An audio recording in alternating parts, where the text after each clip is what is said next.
ලාභයක් ලබා ගන්න පුළුවන් ව්‍යාපාරයක් විදිහට ඉටිපන්දම් නිෂ්පාදනය සිදු කරන විදිහ ඉගෙන ගන්න කැමතිද? එහෙනම් අද අපි බලමු ව්‍යාපාරයක් සඳහා ඉටිපන්දම් නිෂ්පාදනය කරන්නේ කොහොමද කියලා. අවශ්‍ය ද්‍රව්‍ය අංක 1 පැරෆින් ඉටි. මෙය කුට්ටි වශයෙන් තියෙන සුදු පාට ඉටි වර්ගයක්. මේව තමයි ඉටිපන්දම් සෑදීමේ ප්‍රධාන අමුද්‍රව්‍ය වන්නේ. අංක 2 ස්ටෙරික් ඇසිඩ්. ඇසිඩ් වර්ගයක් කියලා කිව්වට බය වෙන්න එපා. මේක සැර ඇසිඩ් වර්ගයක් නෙවෙයි. සාමාන්‍ය සුදු පාට කුඩක් වශයෙන් තමයි තියෙන්නේ. අංක 3 නම්බර 10 කපු නූල්. මේ තමයි ඉටිපන්දමේ දැල් වෙන නූල. අංක 4 කිමියක් සහිත ඇලුමිනියම් හෝ සුදු යකඩ ජෝගුවක් හෝ එවැනි වාදනයක්.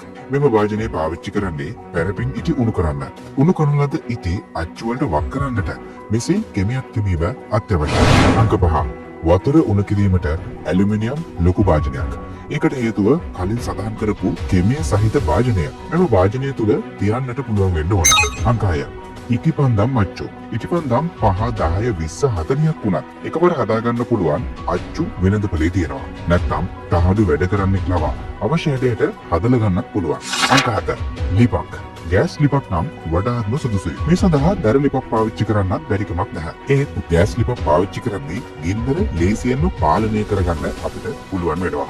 අංක 8 කුඩා තරාදියක්. බ්‍රෑන්ඩ් එකේ ඉඳන් 100 වගේ කුඩා බරක් කිරා ගන්න පුළුවන් තරාදියක් වෙන්න ඕන. අංක 9 ඉටි ද්‍රාවණය කලවම් කිරීමට දිග සුදු යකඩ හැන්ද. උසස් තත්ත්වයේ සුවඳ තෝරගන්නව නම් ලැවෙන්ඩර්, වැනිලා, සඳුන්, යුකලිප්ටස්, සික්කස් හෝ කුරුඳු වගේ හොඳ සුවඳ වර්ගයක ඔයිල් එකක් භාවිතයට ගන්න ඕන.